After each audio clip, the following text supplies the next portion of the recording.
everybody. This is Mike Magnificent McKee and DJ Eddie Fields. And we're Frostbite Radio and Podcast. Welcome, everybody. Welcome. Well, tonight we have a very special guest, but before we can introduce him, we'd like to give a shout out to our sponsor, Clothing Creations, and to our CEO and gold recording artist, Mr. Jerome Sinclair. What's going on, Sinclair? What up, Sinclair? All right. And who else do we have to give a shout out to? Eddie? The Elite Select DJs of Frostbite Radio, DJ Lloyd Div, DJ Dynamite, DJ Al Hamis Holmes, and Bobby Balderas too. Yeah, Bobby. Yeah, we call him DJ Awesome. He's a new DJ that just came on board with us. He was with us about probably a year ago, but he's just back. So we're glad to see you back, man. Yes, all right. With that being said, we're going to go ahead and send a few more shout outs to Mr. Lou John Records, and also to. So we also want to send a shout out to Nikki Rowland and to all our sponsors, all our connections that's right here with us. Also want to send a shout out to all the people out there at the radio stations that be doing their thing all the time. With that being said, we're going to go ahead and introduce our guest for today, which is Mr. Andre Kitchen from AKW Network. Okay. AKW Network. Okay. How's it going, everybody? Yeah, all right. That being said, we're going to go ahead and go on with this conversation right here. Okay, Mr. Andre, tell us a bit about your network and what is it that it pertains to mostly. Well, basically, the network itself has been around for like 6 months. This really just started premiering and so forth. So we're working out the bugs and get everything set up more where it can be more stable by the fall season, which is September, to compete with all the big time networks like CBS, Fox, NBC, PBS. I say PBS, yeah, PBS, Netflix, Amazon Prime, the whole works. And the whole objection is to be more diversified, to give people more of a one-stop place where they can see some of everything. I don't want to just be limited. Right. Just because we're, let's say, black owned, we want to just be limited. We want to spread the love, spread the focus to everybody. So we have more variety. Because this is why we call it the AKW Network. The slogan is your one-stop network. Oh, okay, that's a great slogan. Yeah, that's man. very good. Yeah. Your one-stop network. That means we've catered to everyone. Right. Yeah, remember you talking about that comic show with all the Asians and stuff like that? Yeah. You talking about a whole bunch of stuff you're doing. I like your show. Yeah, we got something that no one's ever done. They're scared to do, but I took a chance on it. On Sundays, it's still funny now. I still think about it.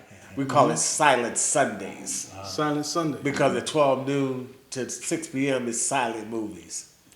Going back to the teens and the 20s and whatnot. So we have a whole vault of silent movies that we put out there every Sunday at 12 noon. Actually, 1 p.m. Eastern, 12 noon Central Time for that. So if you like silent movies, we got a lot of people actually tuning into that because they say silent movies. Am I dreaming or am I dead? That's a good one. And then we got back roller derby. You know, we may seen that in a while. So long time. Yes. Blockbuster, and then we Nobody got talking about that. then we got blockbuster movies, and we bringing back stuff that people didn't realize that was out there. For instance, nobody did our city or had a sitcom.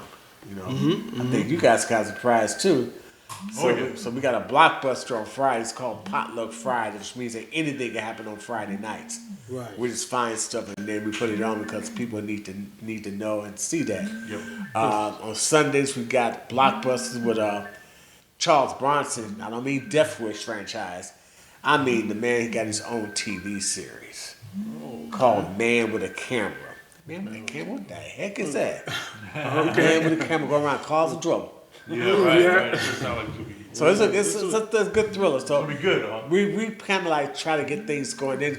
We want to help out the foundations as well, charity foundations. Right, that's and right, therefore yeah. for them to bring in things. Our goal is to try to help in all ways possible, not just about what we can do as far as programming, but we want to find out what we can do in general to help bring more focus in to maybe the children, even animals, diseases and so forth, because everybody don't have the means to do the donations or get the charity Right. donations done the way they want to do. Right. So we offer Yeah, I'm like that too, well, another way to do this. Correct. And we are here to help out, because the thing about it is that when you're trying to create something, you first must find what they want, what they're looking for, then you bring on a solution. And that's how Right. you conquer both angles. You have not accomplished anything until you've done that. It's not about yourself. What can you do to help others? Because people want to know, well, you did this, you did that. What are you doing to help me? You know what I'm saying? Right. What can you do to help me? What can you do to help us? So this is the type of network that we want to be. So that's the bottom line. So we're still growing. We got shows coming to the station in the fall season. We're trying to grow it big. So it's not just for me. I'm going to be rewarded too, but I want to see other people get rewarded. Or Right. it's not really worth much to me. Oh, That's the whole purpose of bringing this together. And it goes for what we're doing, because we are an entity itself. We're all here for the same reason. right. The Right. radio station, everyone. Our goal is to circle around and help each other Right. grow into the masses that the people want us to be.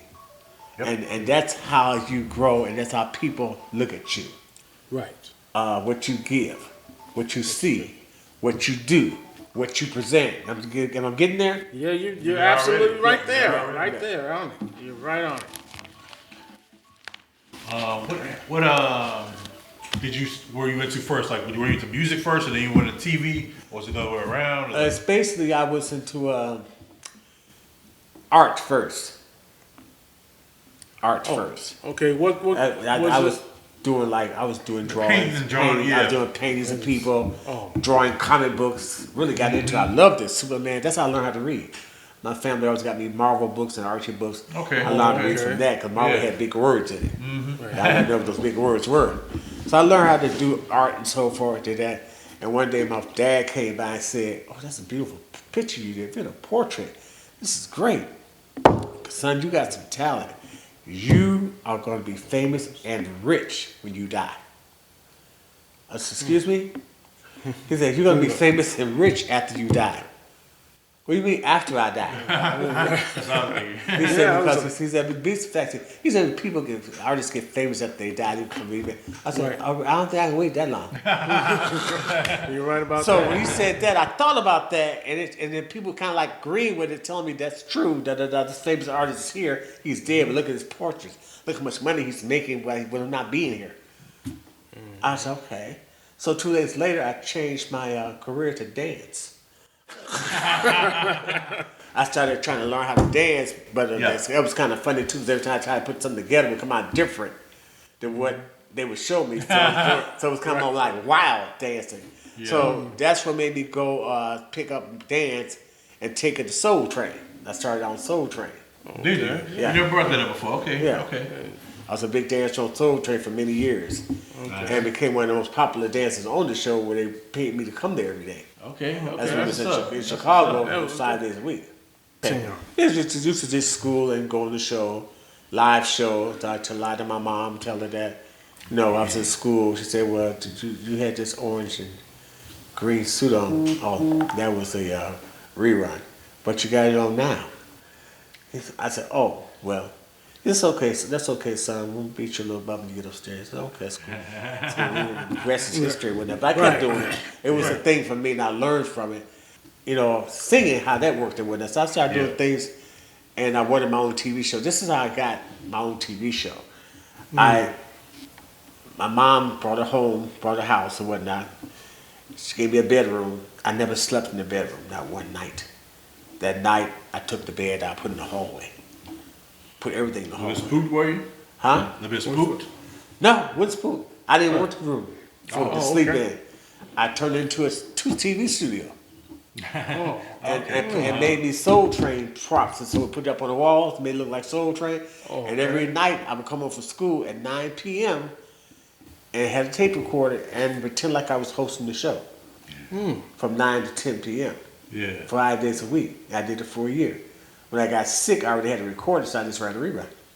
Yeah. After a year, I did like stations do. I thought I did it enough, so I canceled myself. And then 10 years later, I went and got my own show on another station called Channel 13. Okay. In Chicago. It was like a low power station. It sent the show out to like 129 cities. It got rejected by one of the cities. So you got rejected by all the cities? Yeah, all the cities like Oh. produced it in Chicago, and like, it got rejected Yeah. by every city in the country. What year was this? It was like 85. Okay. So then I didn't give up because I worked 3 years at a bank to get the money for it. So I did it again. I worked another 2 years because I didn't date or nothing. You know, I was just serious about this. So I did it again, and this time I added a live studio audience, and that's when it got picked up by 2 stations. Then I noticed that it was the first dance show with a live studio audience because Soul Train audience were the dancers. American Bandstand, the audience were the dancers. We had the dancers and an audience of 150 to 200, which made the dancers perform better because they were watching live. Yep. Right. Yep. Right. Right, and that's what made the difference. Now you see these shows now, they're doing live audience. I did that. That was my thing for dance show. There was no such thing as dance shows in prime time Yeah, exactly. Yeah. at that time. That was Long time. even singing shows were not prime time. So technically, you're the pioneer of that. Yes. That's how that started and so forth. I don't get credit for it. I'm not looking for credit, but I'm just saying Right, how, right. how if you look at it that way, you can kind of Yeah. see where it came from. Right. Right. Technically. The first 2 years of the dance show that I got, which is called Attack of the Boogie, I decided to do it as a hobby. And, you know, I had its problems, you know, people were talking about the show because, you know, we had, you know, black entertainers and so forth, local entertainers. And the dancers were kind of wild, but they were talking about the dance. Oh, look at this scumbag. He look like he's from under the tracks. You know, you know, stuff like that. Just down in the show and whatnot. But they were still watching it. And one girl saw the show a year later. She said, "This show is still on the air? All right, enough's enough. I can't take it. I'm calling the Monday morning. I'm calling the mayor." Well, I said, what's the mayor gonna do? Yeah. Can't do I said, anything okay, about that. okay, cool. Call the mayor. It was stuff like that. But it seemed like she said a year later, which means that she was still watching the show. And 3 years later, I got picked up on JYS TV broadcast channel, and that's when people like Genuine, Mavis Staple singers, Jessica Simpson, you know, Rome, Jagged Edge, Usher, Brownstone, SWV. Yeah. Start appearing on the show. The label started calling me saying, "We want these people in your show." We were hitting at 3 million viewers a month. Good. And That's good. and then a year later, we got the award, the Chicago Music Awards for the most popular dance show of the year. Nice. That's 2 years in a row. Good job. Yeah. And then we appeared in the Billboard magazine. It's one of the best shows in Chicago. Yeah. Oh. I know that. So, Okay. so we got a lot of people magazine. So the show was on 25 years. That's a long It's the time. longest running show, second only to Soul Train. Oh, okay. Yeah, we beat out American Bandstand. Oh, y'all the ones that beat out American Bandstand. Yeah, we're the second longest running show next to Soul Train. Soul Train's on 35 years. Right. Right. Right. Beautiful. We did 25. Yeah. Right. So that was a big difference. We helped a lot of dancers. A lot of people went on to be successful at the time. And my thing was, I didn't do it for the money. I did it because I liked. It was a passion that I had. And I liked helping people. And I got it good with a lot of radio stations, a lot of record companies, which helped a lot of artists. Right. And that's how I got to be where I am now as far as promotions and marketing because of the labels that I got involved with doing the TV show. Yep. Because they send me videos. I used to get like 500 videos a month. Maybe 1,000 CDs a month. Yeah, so. Yeah. So we're going to try and end it off with a few more things from Eddie Fields. Eddie, you can answer like one more question for Mr. Andre right here, who's been doing, which he's been giving us these great information about about his TV station and all the things that he's accomplished within the time he's been doing this, which is very impressive. It's been real great talking to him. Absolutely. So, one more. Any other questions you have for him that you would like to know? You mentioned giving back. So, what do you recommend for people trying to, aspiring to do things that you are doing? As far as giving, TV or music? well, basically, for starters, know what you want to do. Mm-hmm. The worst thing I see people doing is they start something, then they slow it down and start something else. And they slow that down and start something else. As a result, you'll get nothing done. Yeah, exactly. That's a big thing that people do automatically. Yep, I did a lot of that too. My youth, Right. Yeah, so- so you got to concentrate on something. Once you get it completed, then go to the next phase. Yeah. You're not going to do nothing because you're going to get nothing done. And I tell you, even for the artists that are trying to go into the field and so forth, know what you want to do, practice what you preach. Don't allow people to tell you what you're not going to do. Yeah, Do you follow me on that? I do. Right. You don't allow that. Yep, And you stay humble. exactly. I say always Big part stay of it too, humble yeah. because I'm not there to try to take on the world and brag. I believe in helping because I do a program for the homeless every year. I give the homeless their own TV show for Christmas called A Homeless Christmas to You. And that airs every year. And this week, the homeless together to do Christmas Carol with the people in Liberty Park downtown. We bring them together with hotel vouchers so they'll spend the outside in the cold with their family. They got kids. Nice. A lot of people may give them like piece of paper for resources to get help from. They do that every year. They yeah. always do that. But my thing is that they can't do it. They can't get they can't call for the resources. They have no phone. Why you give me all these resources without no phone? Yeah. So what we do is we give them a bag with gifts in it and it includes a phone. There you go. Now they can call the resources. There you go. I mean, you got to give them sources to work with. Exactly. Not just say, here's a place you can call. My thing is how? You give me a pager? Yeah. You got to actually help. Don't just say what you're going to do just so you can get credit for something that you really didn't accomplish. I know that myself because I was homeless one time. Yeah. So People didn't realize that. I was homeless one time. But I found resources that I was able to pass on to others where it didn't look like you were homeless. I never looked like I was homeless. Yeah. Because I lost all family. I had family members I lost 7, 8 years in a row. That was a big down. I'm not going to that, but it was a big turn down. Yeah. Right. Turn around. So I know for a fact. So if you really want to do this, and your mind is stable without you allowing other people to bring your mind down, because it's about your mind minding your business, not theirs. Everybody got problems, but you don't make their problems yours. Your problems, right? Because you can't help them unless you first help yourself. There you go. It's about helping yourself first. Yeah. Well, you ain't helping me. I got to help myself first. Then I can help you. But what you can do That's is how it's done. Yes, sir. Yes, what sir. you can do is find a way to accomplish yourself in what you're doing and do things better. Don't do the same thing because the same thing will get the same results. You want something different? Yep. Do something different. Yep. You get better results. Learning myself. I'm just starting to try that out, like really, really a lot like these last few months. And the Same entertainment field is simple. You're an artist, you're a recording artist, act like it. Act like it. Learn your traits. When I'm training somebody, I say, look, you call yourself a singer. Sing me 3 songs. You got to think about it. Then you're not a singer then. You're not a singer. You should have a catalog in your head already. When somebody asks you, can you give me three different, you should be able to blow it out right away. You should have a catalog of songs in your head. And I can tell you this now for those that are listening, if you're a singer and you go into audition, you call yourself a singer, and you go to an audition, and the talent asks you, give me 3 songs. Okay, you gave them 3 songs. They love you. You are fantastic. Really, you were fantastic. They never called your ass back. Why was that? Because you gave them 3 ballads. You didn't give them variety, so therefore I see about that. you're one What dimension. songs do you do? You're one dimension. Right, You get 3 songs. right. You should have gave them a ballad, a mid tempo, and an up tempo.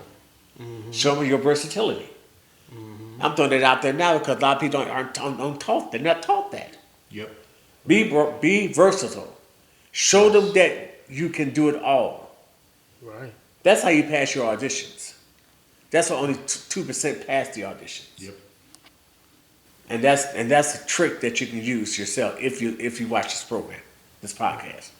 Right. So I would take it and run with it. Absolutely. And I even try to say I get that for free. Yeah. Okay. All right. For free. Well, that was a free one for y'all. And Trump didn't have nothing to do with it. You know. Okay. All right. With that being said, we're going to end it off right here, just like this. See you later.